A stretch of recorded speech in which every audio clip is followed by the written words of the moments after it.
Well, good afternoon, magandang hapon, and welcome to today's episode of My PI Dream. I often get questions, people ask me, how do you keep all your plants so green around your yard?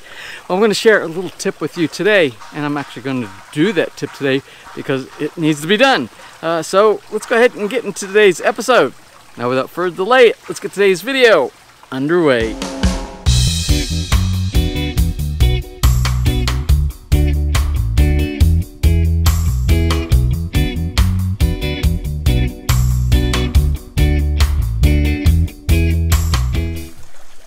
Now today it's our objective to spread some fertilizer around the yard. Normally if you are from someplace like North America, you probably go down to your local Home Depots, Lowe's, and you pick up some fertilizer, whether it be 10-10-10 or 8-10-10 or 5-0-5, oh, whatever the numbers. What those numbers are, there's three elements that they normally use inside fertilizer to be able to help your yard and garden. Most plants need all three of these elements to be able to survive and to be healthy.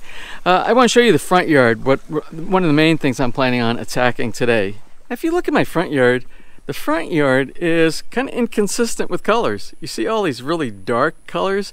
Well, the dark colors come from the contribution of Mary Ann and Hapone, and I don't think I really need to go into detail what their contribution is, but this is a result because what they leave behind inside the yard is high in, mainly I believe it's nitrogen, and nitrogen gives a lot of green. That's one of the things that gives green to your leaves and your blades on the top of the grass on the top side.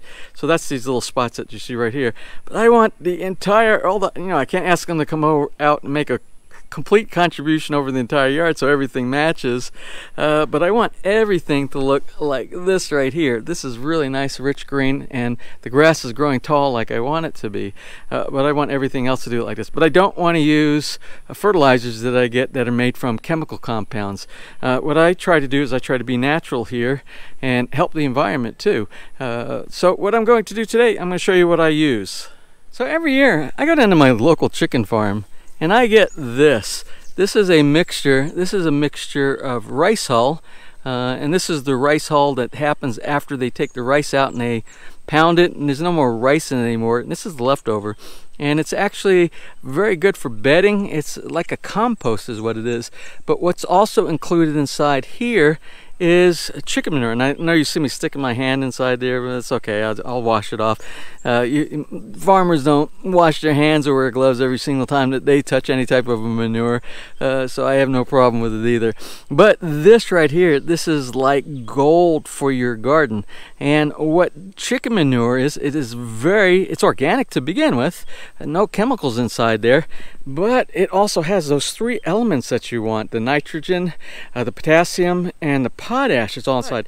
In its form that we have right here, we can use it. You can put it on the top of flower beds, vegetable gardens, and you can even run it real briefly over your grass and let it fall down inside your grass. And as long as you broadcast it evenly, all your grass will get nice and green with the small amounts that they have, because they're very the trace elements of those three elements I was talking about. So that's what we're going to do today. I'm going to get the wheelbarrow. I'm going to start putting some of this inside there. I might even add a little bit of topper soil with this mix all together for the grass portion, but all the stuff inside the vegetable gardens, we'll use this, and we'll just use a little claw and we'll kind of mix in a little bit with the existing soil. So in the wheelbarrow right now, I have a mixture of a little bit of topsoil and mostly, probably 1/3 topsoil and about 2/3 of the chicken manure rice hull mixture. And what I'm going to do for this specific application right here behind me, I have some low spots. I have some low spots in the ground, and this is a result of when we installed the swimming pool. When we built the swimming pool here, this is where we have a overflow pipe that goes into the cistern that's underneath the raised bed garden here. But this has always been low, and instead of digging it up and putting some soil back inside there, it's already established. The grass has already established itself really nice here. So I'm just going to do something called topper, and part of the topper is going to be some of the chicken manure because it's going to act like a natural fertilizer over here. Now, never put too much of anything anywhere. Too much of a good thing. If you know that saying, too much of a good thing is not such a good thing, well, that's true. So what we're going to do, we're just going to broadcast it into a little bit of the grass, build it up just a little bit, and work it in with a rake.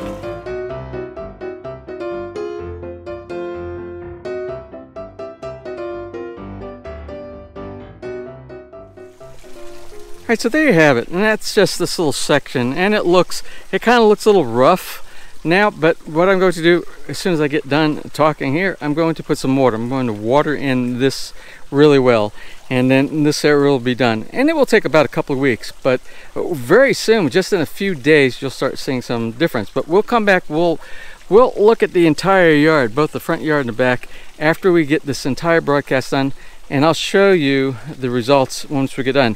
Again, I have to do the raised bed garden. Now, the raised bed garden, when I do vegetables in a garden like this, I generally like to use cow manure instead of the chicken manure, because the cow manure doesn't burn as bad as chicken manure. It depends on how old the chicken manure is. If the chicken manure is still very new, it takes a chance on burning things. But we're going to water it in real well. I think we'll be okay, and then we'll come back to all of this. Now, my gardener is usually the one who goes out and picks up the chicken manure for me, and usually it's not quite as thick and as rich as this is right here. Maybe because it's wet, I don't know, but the consistency is really good. So I got to tell you, this is some really good. Alright, well, that's about all. I got the entire backyard done, and it kind of looks like a mess, but it will only be a mess for a short period of time, and then the backyard should look really beautiful. Tomorrow, I'll continue on the project with doing the little mixture, the rice hull, and the chicken manure. Do a small broadcast on the front yard too, so the front yard will match the backyard. I don't think Ness has seen the little spots that our dear dogs have left making their marks in the front yard. You haven't been out in the front yard in a while, have you? Not today. Not today? Not today. Well, they've been there. Of course I go out every day. They've been there for a while.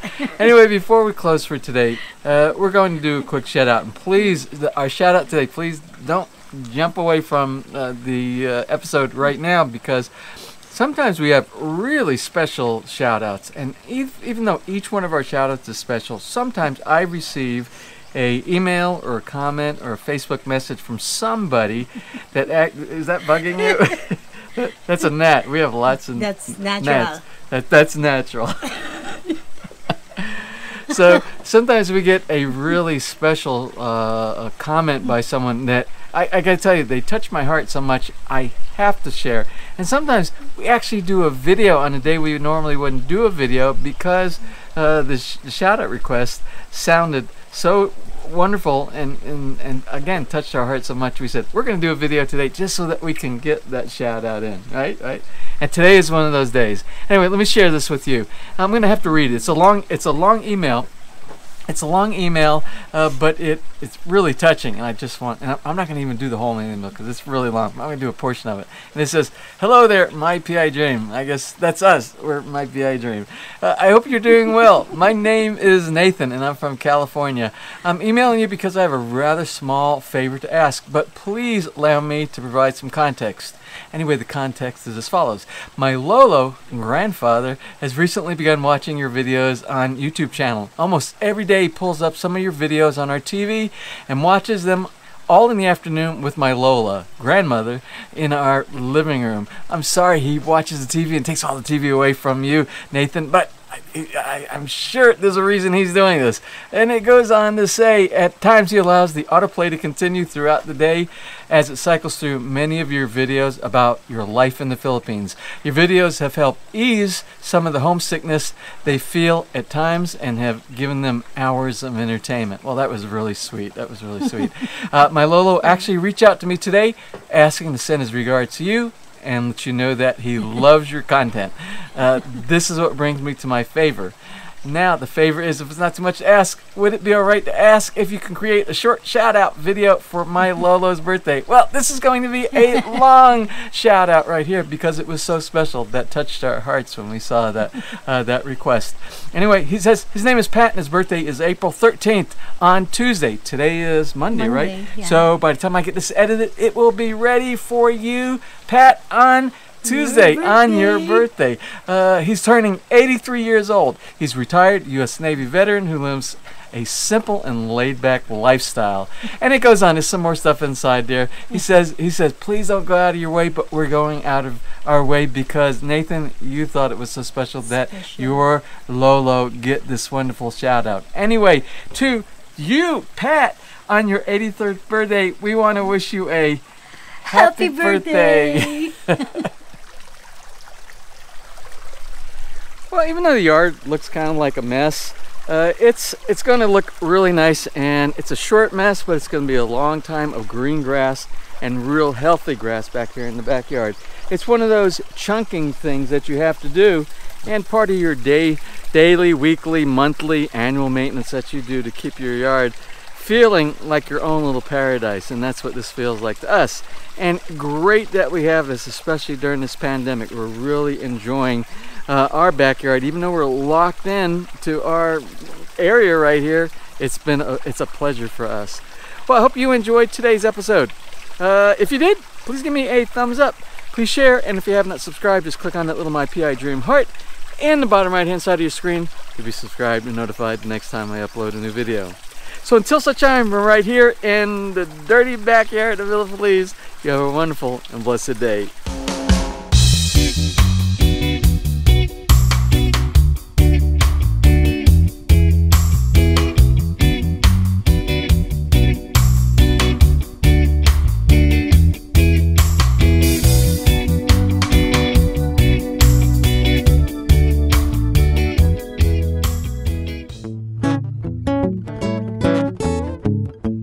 If you enjoyed today's episode and you would like to see more just like these, just click on one of the helpful links over to your right and you might be able to pick up on some good information on DIY projects, how to, or if you are interested in moving to the Philippines and building, you'll find answers there as well.